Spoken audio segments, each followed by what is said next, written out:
একটি ছোট ছেলে যে বয়সে তার হাতে থাকার কথা ছিল খেলনা, বই আর রঙিন স্বপ্ন, সেই বয়সেই যদি সে 4টি নিরীহ বিড়াল ছানাকে মেরে ফেলে, তাহলে প্রশ্ন জাগে, এ কোন নিষ্ঠুরতা, এ কেমন মানসিকতা?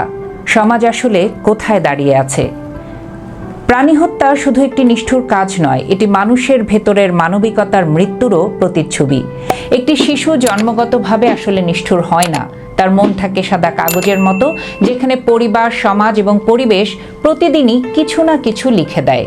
যদি সেই শিশুর মনে ভালোবাসার বদলে ঘৃণা, মমতার বদলে হিংসা আর দায়িত্ববোধের বদলে নিষ্ঠুরতা ঢুকে যায়, তাহলে তার আচরণও ভয়ঙ্কর হয়ে উঠতে পারে। সবাইকে আরও একবার স্বাগত জানাচ্ছি ফিয়াদা টকারে। বলছিলাম, 4টি বিড়াল ছানাকে যেভাবে একটি ছোট্ট শিশু অমানবিকভাবে মেরে ফেলল, সেই ভাইরাল হওয়া ঘটনার কথা। 4টি বিড়াল ছানা যারা এই পৃথিবীতে এসেছে শুধু একটু বাঁচার জন্য, একটু আদর পাওয়ার জন্য, তাদের নির্মমভাবে হত্যা করা কোনো সাধারণ ঘটনা নয়।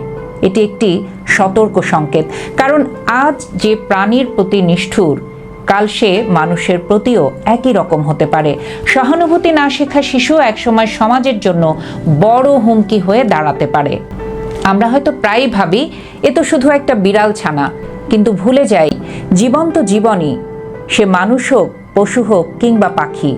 ইসলাম আমাদের শিখিয়েছে প্রাণীর প্রতি দয়া করতে। রাসূল সাল্লাল্লাহু আলাইহি সাল্লাম প্রাণীদের প্রতি অত্যন্ত কোমল ছিলেন। একটি বিড়ালকে খাবার না দিয়ে কষ্ট দেওয়ার জন্য এক নারীর শাস্তির কথাও হাদিসে এসেছে। তাহলে আমরা কিভাবে এত সহজে একটি নিরীহ প্রাণীর মৃত্যু মেনে নেই? এই ঘটনার জন্য শুধু সেই শিশুকে দোষ দিলে হবে না, আমাদের দেখতে হবে সে কোথা থেকে এই শিক্ষা পেল। পরিবার কি তাকে ভালোবাসা শেখায়নি? সমাজ কি তাকে দায়িত্ববোধ শেখাতে ব্যর্থ হয়েছে? নাকি আমরা নিজেরাই এত ব্যস্ত হয়ে গেছি যে সন্তানদের হৃদয়ে মানবিকতার আলো জ্বালাতেই ভুলে গেছি? শিশুরা দেখে শেখে। যদি তারা বড়দের মুখে ঘৃণার কথা শোনে, হাতে সহিংসতা দেখে, দুর্বলকে অপমান করতে দেখে, তাহলে তারাও সেটাকেই স্বাভাবিক ভাববে। এটাই স্বাভাবিক। তাই সন্তানকে শুধু ভালো স্কুলে পাঠালেই দায়িত্ব শেষ হয় না, তাকে ভালো মানুষ বানানোই সবচেয়ে বড় শিক্ষা। একটি শিশুকে শেখাতে হবে একটি পাখির ডানা ভাঙা আনন্দ নয়, একটি কুকুরকে লাথি মারা সাহস নয়, একটি বিড়াল ছানাকে হত্যা করা শক্তি নয়। প্রকৃত শক্তি হলো দুর্বলকে রক্ষা করা, অসহায়কে ভালোবাসা, আর যার কথা কেউ ভাবে না তার পাশে দাঁড়ানো। আমাদের সমাজে আজ প্রয়োজন শুধু শিক্ষিত মানুষ নয়, মানবিক মানুষ। কারণ ডিগ্রি মানুষকে বড় চাকরি দিতে পারে, কিন্তু দয়া আর সহানুভূতি তাকে বড় মানুষ বানায়। একটি শিশু যদি ছোটবেলা থেকেই শিখে প্রাণী ও আল্লাহ সৃষ্টি, তাদেরও ব্যথা আছে, তাদেরও ভয় লাগে, তাহলে সে কখনো এমন নিষ্ঠুর হতে পারবে না। 4টি বিড়াল ছানার মৃত্যু হয়তো ফিরিয়ে আনা যাবে না, কিন্তু এই ঘটনা আমাদের চোখ খুলে দিতে পারে। এটি আমাদের মনে করিয়ে দেয়, মানবিকতা শেখানো এখন বিলাসিতা নয়, জরুরি দায়িত্ব। কারণ আজ যদি আমরা একটি শিশুর হৃদয়ে মমতা না জাগাই, কাল সেই হৃদয়ের কঠোরতা পুরো সমাজকেই আঘাত করতে পারে। নিষ্ঠুরতা কখনো শক্তির পরিচয় নয়, এটি ভেতরের শূন্যতার প্রমাণ। আর ভালোবাসা কখনো দুর্বলতা নয়, এটি মানুষের সবচেয়ে বড় শক্তি।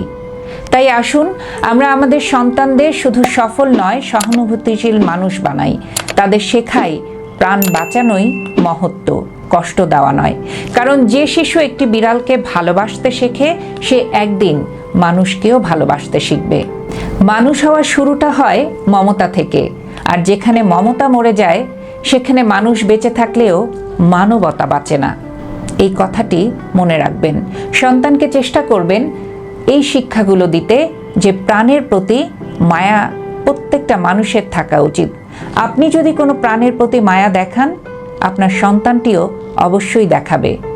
অন্তত হাজার ব্যস্ততার মধ্যেও এই বিষয়গুলো একটু খেয়াল করবেন, আপনার সন্তান প্রাণের প্রতি কতটা সহানুভূতিশীল হচ্ছে, কতটা মমত্ববোধ তার মধ্যে ঢুকছে। সে যদি প্রাণের প্রতি সঠিকভাবে তার মমত্ববোধটা দেখাতে পারে, প্রকাশ করতে পারে, ভবিষ্যতে এই সন্তান আর যাই হোক কখনো কোনো নিষ্ঠুর বা ভয়ঙ্কর কাজ করবে না। তাই অন্তত সন্তানের এই বিষয়গুলোর প্রতি সজাগ দৃষ্টি দেওয়ার সময়টুকু এসেছে। হাজারো ব্যস্ততা থাকবে, কিন্তু ব্যস্ততার মাঝে সন্তানকে সঠিকভাবে মানুষ বানাতে হবে, মানবিকতা তার মধ্যে গড়ে দিতে হবে। ভালো থাকবেন সবাই। আবারও নতুন কোনো বিষয় নিয়ে খুব দ্রুত ফিরে আসবো। চোখ রাখবেন ফিয়াদা টকারে।